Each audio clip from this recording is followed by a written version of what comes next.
got Margaret Cho. Have we got Is she Margaret Cho? here? Yeah. Ladies and gentlemen, would you please... Darling lady. Welcome to stage, Hi. Margaret Cho! Now, how wonderful to see you in the flesh. Twice today. Fabulous. Well, No, I got a big old mouth. well, actually, 3 times today I saw you on the breakfast telly. I know. Of which everybody afterwards wanted to come to the Edinburgh Festival. You made it sound such a joy. Well, I just threatened to do a lot of drugs, so everybody wanted to see. Yeah, you did. Well, I was on that show, and then I'm surprised because so many people here watch television, because in America nobody really watches anything, or they TiVo it, but here, like, it made a big difference doing it. I was walking down the street there. I saw you on the telly this morning. Oh yeah, absolutely. And I was really surprised. Oh, I saw you on the telly this morning. That was me, I think. It was overwhelming because people really watched it, so it was exciting. Now, tell us a bit about yourself, because you're an extraordinary lady. Well, thank you. I have got here, look, what a career. Grammy nominations, an extensive national tour of the USA.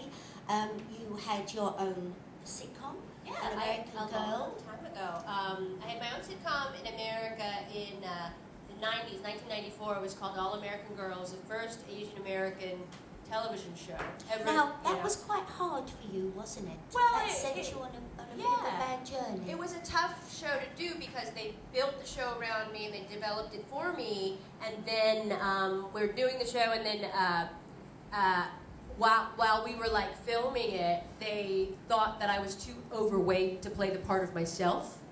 So I was freaked out, and I wanted a job, and I didn't know what to do. So like I went on this crazy diet, like I basically stopped eating, and it was exercising like crazy. I lost 30 pounds in 2 weeks. It's kind of amazing. And then I wound up in the hospital. I was hospitalized for liver failure. I really was sick, and I mean, it's terrible. It was terrible, but I lost.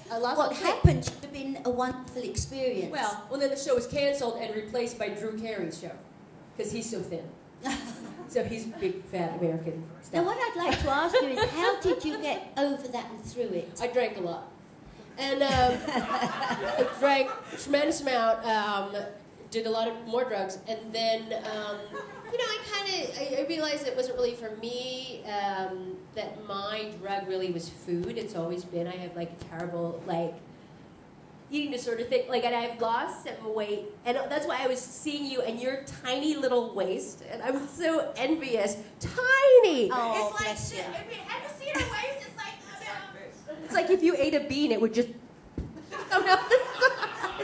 I have to say, I'm the same. I like my food and my bits and pieces, but it's just where it's so unfair that the world is sort of. I know this keeps going a bit flippity-gibbet on me, but less of that. Talk more about you. You've done so much. You said that when you were at school, it was quite difficult for you at school, and yet you make people laugh. That is your wonder. Do you think that comes from the fact of such quite sadness? I think so. When I was a little girl, I was so shy, and I had this English teacher who would write in a journal for me, and he realized that I had something, and he saw something in me that was special, so he would write in it, and I would write in it, and he would write in the margins, never stop writing. And it was this beautiful connection that we had, and then one day he didn't come to school, and I saw all these boys later in the day laughing in the corner, and I went close to them, and then I heard them say, "That faggot got murdered."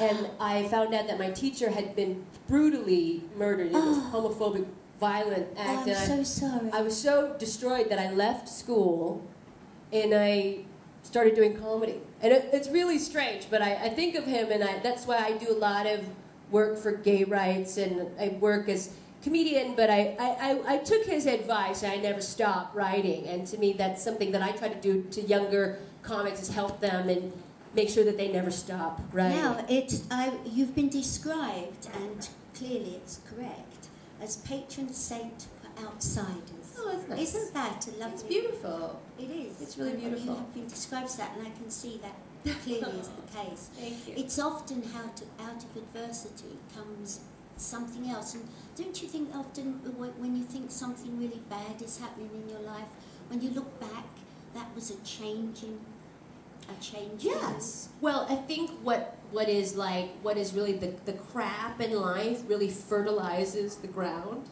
I mean, it really does. Like the really bad stuff really fertilizes everything and makes it grow. Yes. So yeah, it's beautiful. It's a beautiful thing. So when bad things happen, it's actually good. Now, so where can everyone come and see you? I am at the Assembly Dame Palais, which is the beautiful kind of Spiegel tent in the middle, and it's every night at 9.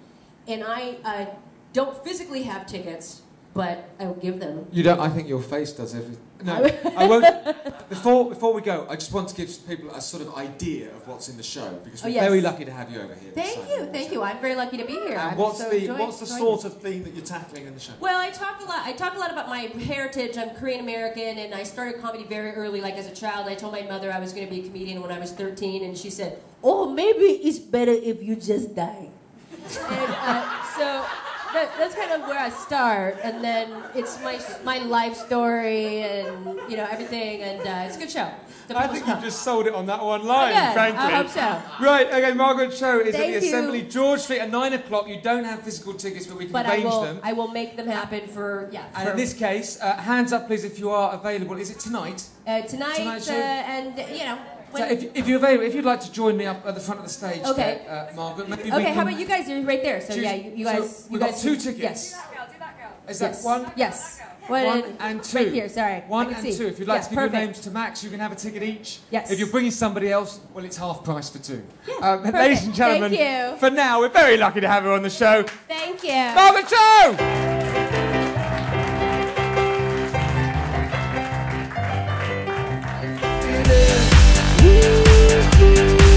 That tonight's gonna be a good night. That tonight's gonna be